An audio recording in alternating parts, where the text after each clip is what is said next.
mbokk yi jërë ngeen jëf di rafet lu baax a baax ànd beeg seen télévision Leral TV télévision bi ngeen taamu day nekk jàmm seen émission 12 minutes chrono en 12 minutes ñuy waxtaan jëm ci actualité économique actualité lépp tey jii nag ñu war a waxtaan ci wàllug économie ci wàllug koom-koom ak docteur Thierno Thioune xam-xamam màcc jëm ci wàllu koom docteur Thierno Thioune maa ngi lay nuyu. jërëjëf sëñ Moustapha maa ngi lay fay di am mbégte lool di ñëw ci sa émission bu mag bi nga xam ni tey te ñu doon tribune boo xam ni dinañ échanger ci ay questions yu essentielles yu concerné lañ naan wàllum koom donc muy mbégte mu rëy mu ma am di ko fekkee di ci bég lool ci dalal gi nga ma ci dalal. docteur Thierno Thioune tey jii yow la 12 minutes chrono dalal docteur Thierno Thioune bu ñuy ñëw ci wàllug xam-xam mooy kan exactement pour internet yi gën ko mën a xam. jërëjëf Moustapha. wax sa bopp moom dina jafe waaye liñ mën a jàpp rek mooy dama di ndaw sénégalais bu jàngee ci dëkk bi yàlla def ma def sama thèse ci université Montpellier nga xam ni gouvernement français moo ma ko financé ma ko paree ñëw fii ci université ñu recruter ma fii boobu ba léegi ma nekk ci département économie di fa jàngale wàllu koom di def tamit li ñu naan wàllu recherche di gëstu ci wàllu koom. effectivement docteur tey jii émission 12 minutes chrono dañuy penché ci benn point bu essentiel jëm ci wàllu guerre ñu gis ci jamono ji dafa nekk li nga xamante ne dafay lëmbee Sénégal rawatina dernièrement rapport Cour des comptes ak tamit ñu gis ni daal saa su ne mi ngi nekk fléau bi nga xamante ne mi ngi lëmbee dëkk bi d'abord docteur wàllu guerre nan ngeen ko mën a définir ngir àdduna sénégalais yi gën ko mën a xam daal. jërëjëf Moustapha guerre moom ay la yéwén dafa nekk loo xam ni. yàlla ci boppam moo wax ci Coran ne semez pas la corruption sur la terre donc boo xoolee au-delà caractère perversif bi mu doon dafa nekk loo xam ne lu bon la ci wàllu économie di fléau yaa ngi koy wax ci sa njëlbéenu wax rawatina nag ci dëkk yu mel ni ñun comme Sénégal nga xam ni suñuy jumtukaay bariwul amuñu doole yenn dëkk yi dañ naan ressources yi dafa raar ba tax na dañ ko war a ñoŋal gën ko dëgëral waaw guerre moom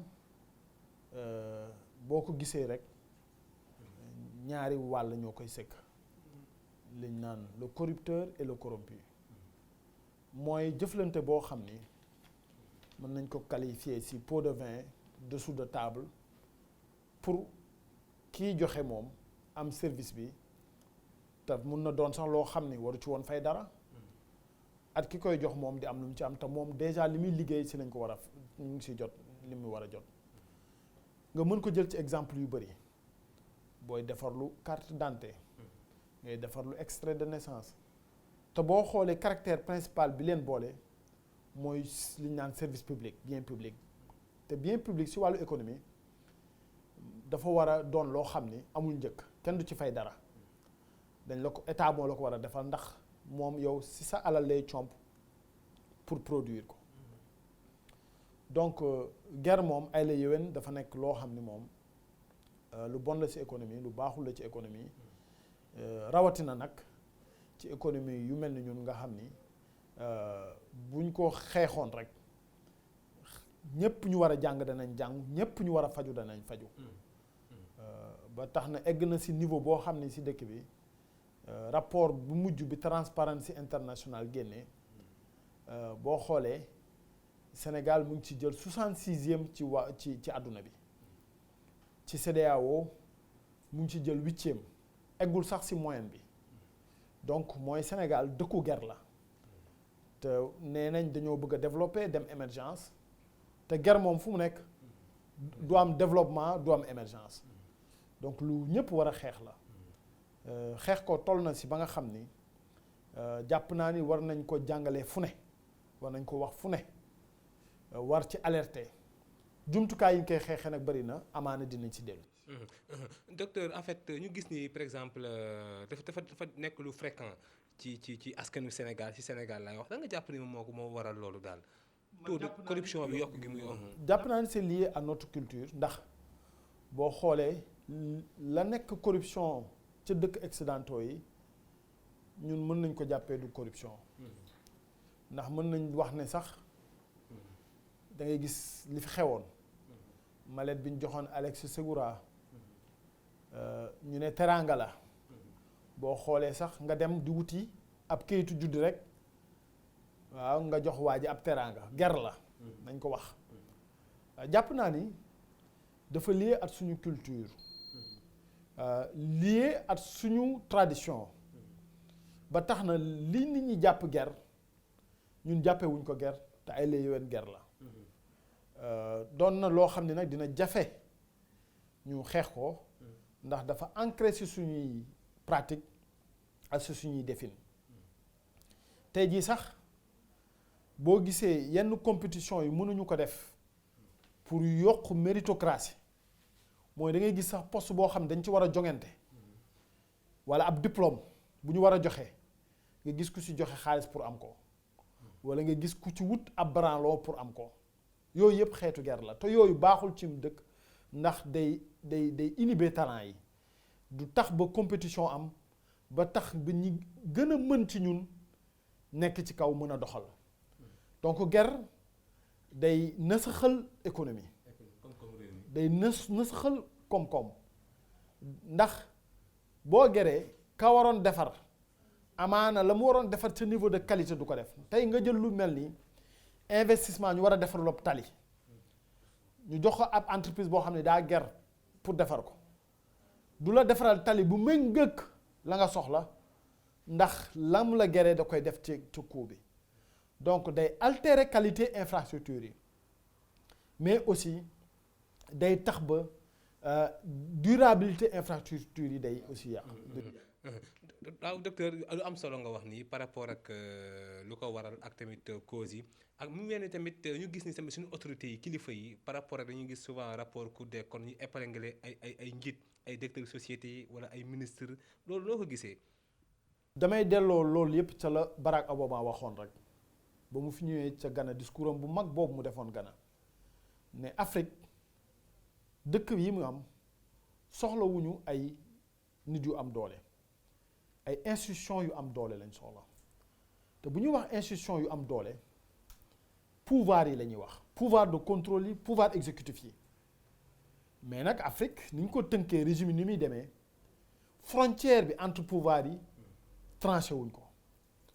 man jàpp naa ni réforme yi am solo yi ñu war a def pour corriger ko foofu la nekk bi si njëkk mooy tey man jàpp naa ni Cour des comptes bu defee rapport am waratu ko sax jébbal président de la République waroon nañ am li ñu naan juge des comptes boobu moo war a saytu rapport yi xool lu ci dëngate ñu jubbanti ko waaye bu fekkee ab président de la République nga koy jox boo xam ni moom ñamu teg ca bopp kuréel yooyu di doxal fa gergane ci ay ñoñam lañ ci ay wàllam lañ lu mu mën a wax rek mooy comme maa leen di ñaan ngeen bàyyi waaye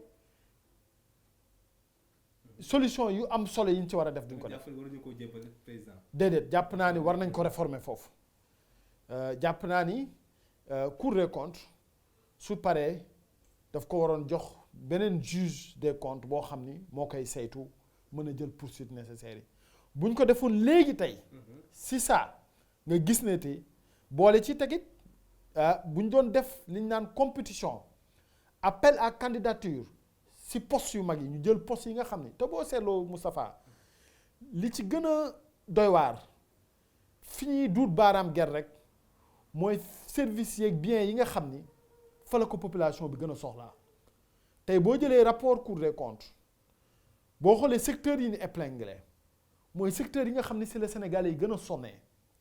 muy mel ni wàllu assainissement te pourtant Sénégal dafa am ay atu si wàllu boobu tey nga dem si dëkk bu mel ni Tunisie di dëkk boo xam ni ñun benn port bi ñu am ñoom am nañ ci juróom-ñaar dëkku ndox la waaye bu tawee balaa juróomi minute ndox mi dem tey fii Dakar bu tawoon benn saa kenn mënatul dem kenn mënatul dëkk économie bi daal di sooxe nga jël ci wàllu lu mel ni santé nga jël ci wàllu dunduñ étudiants yi ñu duut ci baaraam te étudiant mooy kilifa yi ëllëg donc lu def seeni dund seeni toppatoo seen njàng mën a ñoŋ nga dem ba ñu dut sa baaraam ger lu doy waar la nga jël si yeneen fànn yépp ci wàllu route infrastructure lu jëm ci wàllu gaz ak pétrole bi nga xam ne tey ressource su ñëpp la secteur yooyu fa lañ gën a gisee ger gi ci construction état yi mooy te foofu la ñuy gën a dugal xaalisu askan bi nga xam ne tey détournement de deniers publics la détournement d'objectif la moo tax Sénégal régime yi ñu ngi succédé wu mais boo xoolee transformation économique bi gaawul maanaam gaawin gi dafa yeex ndax boo xoolee 1980 at léegi parce que du ma dem sax 1960 parce que 1960 mënoon naa wax ne dañoo génn ci ay colonisation ak yooyu mais 80 après bi ñu defee politique d'ajustement structurel yi c'était pour mettre les fondamentaux dem ci développement mais boo xoolee 80 ba léegi pratiquement c'est 30 ans te ci 30 ans yooyu yeneen dëkk changé nañ fi changement gu coppite gu gaaw goo xam ni lu mel ni guerre dañ ko réglé nga mel ni nga jël dëkk yu mel ni Cap-Vert gii nga xam ni dëkku insulaire la daanaka île la am ay contraintes dëkk bu mag waaye tey jii moo ñu raw sax ci wàllu indice wàññi guerre. kon docteur da nga jàpp ne corruption bi moo tax Sénégal dellu ginnaaw. ma ne sous-développement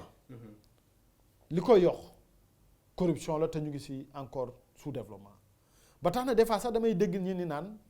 dañuy dem ci émergence ma ne nekk guñu sax candidat à la candidature à l'émergence ndax dafa am ay fondamentaux yu ñu réglé gul tey bu fekkee politique moo ëpp doole maanaam technicité production efficacité dans l'utilisation des ressources waaw ndax da ngay xool dañuy jël xaalis bu bari def ko ci njàngale mi ak njàng mi grève yi day continuer des fois ñu frôler année blanche des fois bourse étudiants yi am problème gis nañ fi récemment sax directeur des bourses démissionné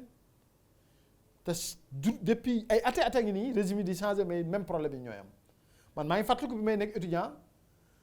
Balla Gaye bi muy daanu suñu kanam la te tey après jàng naa fi bay jàngale problème bourse amaat nañ ba ñu faataat si ku naan Bassirou Faye donc mu mel ni donc les problèmes demeurent léegi nag lan moo koy def mooy ger gi du dimbali l'efficacité dans l'utilisation des ressources te Cour des comptes nag si foofu lañ koy xaar mooy assurer la parfaite utilisation des ressources de l'État ba tax na sax man jàpp naa ni toog ñetti at wala ñeenti at di doog a génne rapport déjà mooy premier échec bi ñuy pointer doigt ndax rapport yi at bu ne daa war a génn ñu xool ñi nga xam ni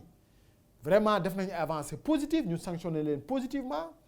ñi def ay avancées négatives ñu sanctionner leen. entre parenthèse ñu gis ni du am suite par rapport ak ñu ñuy épingler doo ci dégg kenn ki nga xamante ne ko ci interpeller ci wàllu yoon loolu ñoo ko gisee. loolu li ko indi rek par parloo tant que egguñu ci départir partie à l'exécution du pouvoir dëgg la politique yi ñoo koy conquérir waaye boo amee pouvoir nag président wu sénégalais yépp nga nekkatoo président wu parti da nga war a xool sénégalais fu mu nekk am lu mën a indil askanamam nga jox ko wàll ci loolu mu doxal ko. docteur yi ngay jaajëfal. jërëjëf Moustapha. mu nekkoon seen émission 12 minutes chrono en 12 minutes ñuy waxtaan jëm ci actualité nationale tey yi doon waxtaan jëm ci wàllu corruption ak docteur Thierno Thioune xam-xam màcc ci wàllu koom wax dëgg yàlla di ko jaajëfal ci disponibilité am ak tamit ci li nga xamante ne mooy yombal gi ñu yombal émission bi mën a am ci anam bu gën a rafetee Moustapha su nekkoon ci kàddu gi feggoog Fallou ci wàllu